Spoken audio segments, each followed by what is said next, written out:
Well, thank you very much, Andrew. And for more on this, let's bring in Congresswoman Nita Lowey, top Democrat on the House Appropriations Committee. This weekend, she was working to try and avoid the shutdown here. But let me ask you, Congresswoman, let's avoid the suspense here. Come the stroke of midnight tonight, the government's shutting down, isn't it? Well, I tend to be an optimist, Richard, and I can't believe that the Republican Party, with whom I used to work across the aisle, and I still do with some members, can be so ideological, so dysfunctional, that they are willing to shut down the government just to get what they want.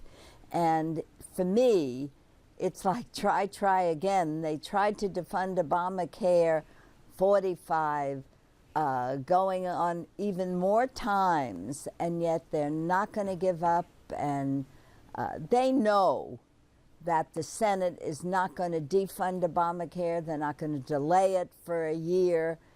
They could, if they really were serious, ask for specific changes in Obamacare.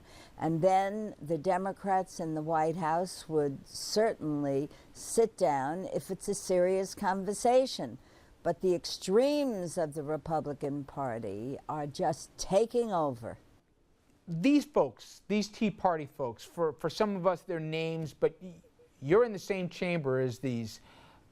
Is it that they don't understand the consequences of shutting down the government or messing around with the debt limit, or they don't care? I think, Richard, what's so sad to me, because I've been in this Congress for a while, I've always worked across the aisle. The chairman of the Republican Appropriations Committee, Hal Rogers from Kentucky, and I work closely together. Senator Mikulski on the Senate side works with Senator Richard Shelby. The four of us could sit down and get this all done in a couple of days. So I just think that the Republican extremists are so afraid of the Tea Party crowd, so afraid that they are going to have a primary from the right, that they're standing firm. They know it's not going to lead toward a positive change. The Affordable Care Act is not going to be defunded. It's not going to be delayed for a year. But if they really wanted to negotiate, they'd find a couple of things in the bill that they think should be changed, and we could all sit down and work it out. I have never said the Affordable Care Act is perfect. I don't think anyone would say it's perfect. And as I mentioned before, there are many pieces of major legislation like Social Security and Medicare that have been amended. But what's most important is we don't want to give back the healthcare industry totally to the insurance industry. Last question. If people are frustrated, you can understand why they are about what will probably happen at midnight tonight.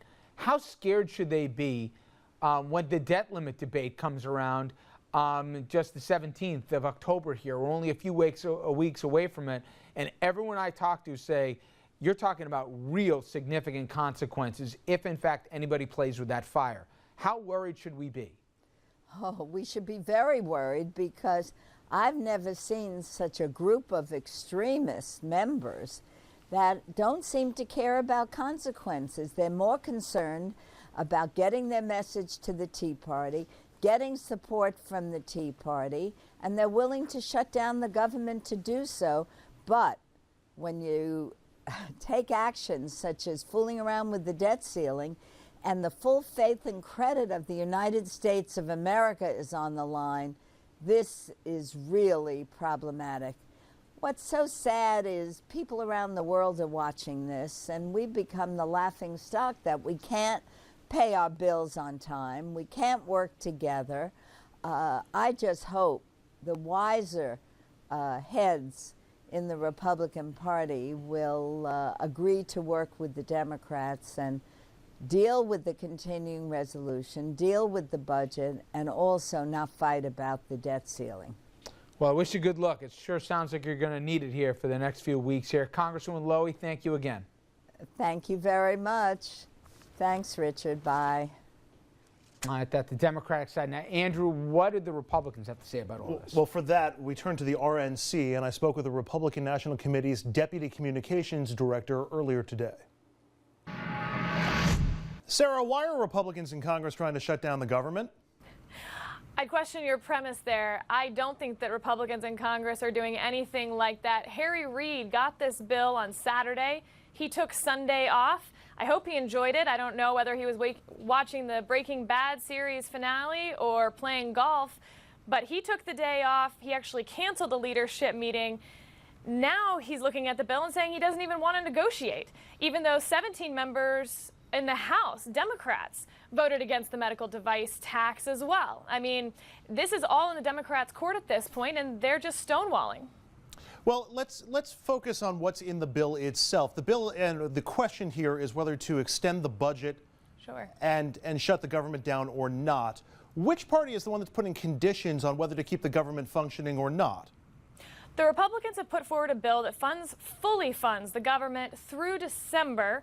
At the same time, as for a one-year delay in Obamacare, as we're seeing, the exchanges aren't fully up and running. There are glitches coming left and right, and it would permanently repeal the medical device tax, which will raise the price of a pacemaker, of a stent. It will raise the price of tongue depressors. Sarah, I appreciate what the medical device bill would do, and I appreciate your objections with Obamacare, but we're talking about keeping the government funded and keeping the government in operation. Now, Democrats have asked for a clean bill that would actually keep the government up and running. Republicans have yet to offer one. Why?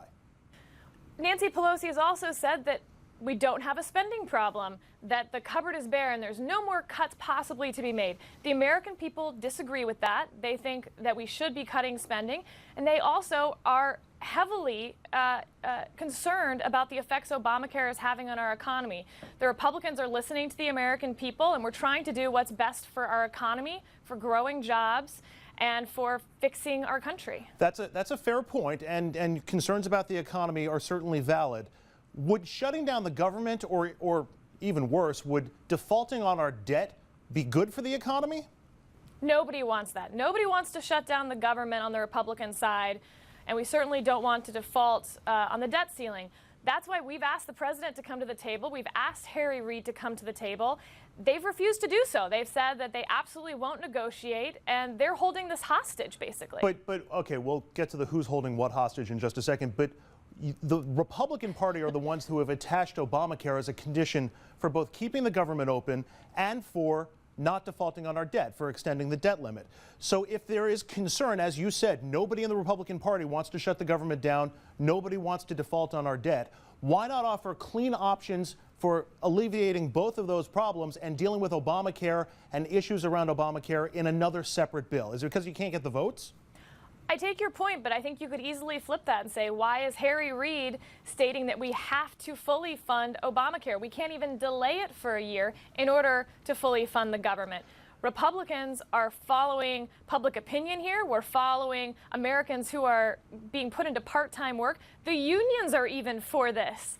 Joe Manchin, a Democratic senator, has said that he will vote to delay Obamacare. So while I take your point, and I know that several people in the news media share your perspective, I think it's just as easy to say that it's Harry Reid who has conditions on keeping the government open, not to mention he had an opportunity to work on this for the last 30 hours. Very, very convenient blaming the media. But my question, Sarah, how many times have Republicans in the House voted to repeal or push back Obamacare? Is it 41, 42, or are we up to 43 now? I'll defer to you on that one. I believe we're in the low 40s. We're in the low 40s. How many times has that worked? Obviously, it hasn't worked yet. Americans still 53% disapprove of Obamacare and don't want it to go into effect. But it is the law of the land, and since you've tried 40-plus times to eliminate Obamacare and not succeeded on any of them, why would anybody think it's not the Republicans who are basically holding the budget and or the debt limit hostage when you're now trying to do it again using this as the cudgel? Either agree to our demands on Obamacare, which we've tried and haven't been able to get past, or we sink the government and shut it down, we sink the debt limit, and pretty much put the economy at jeopardy. At this point, this is now bipartisan. 17 Democrats joined with House Republicans to try to repeal the medical device tax. Several of the Democrats in Harry Reid's Senate the Democratic senators have said that they would like to delay Obamacare, or they'd like to repeal the medical device tax, or they think Obamacare needs changes. These are people up for re-election in 2014. Why not make those bills independently, Sarah? Why not suggest doing that on its own and not attach it to the debt limit or attach it to a government shutdown? Well, because clearly Harry Reid has no interest in coming to the table. President Obama has no interest in coming to the table with Republicans to negotiate. They've said over and over again they won't even talk to Republicans. Jay Carney has been asked at his White House press briefing, when is the last time that the president has spoken with House leadership? And every time his answer is something to the effect of, we have no minutes to read. The president called John Boehner last weekend, I believe, to inform him that he would not negotiate. We have a president whose job is to lead and to fix our economy and to create jobs, and yet he was golfing this weekend. And there you get the messages, Rich. The question is, who wins the messaging battle going forward? And we're going to be talking about that tonight, and we're going to bring in our panel for that. And we're going to get into not only what happens at midnight, who gets the blame after that, and what we can look forward to. Because if you think it's bad right now, trust me, the big fight is just 2.5 weeks down the pike here. October 17th, we could be looking at problems that make this thing look small in comparison. All right, we're going to be right back after the break. Stay with us.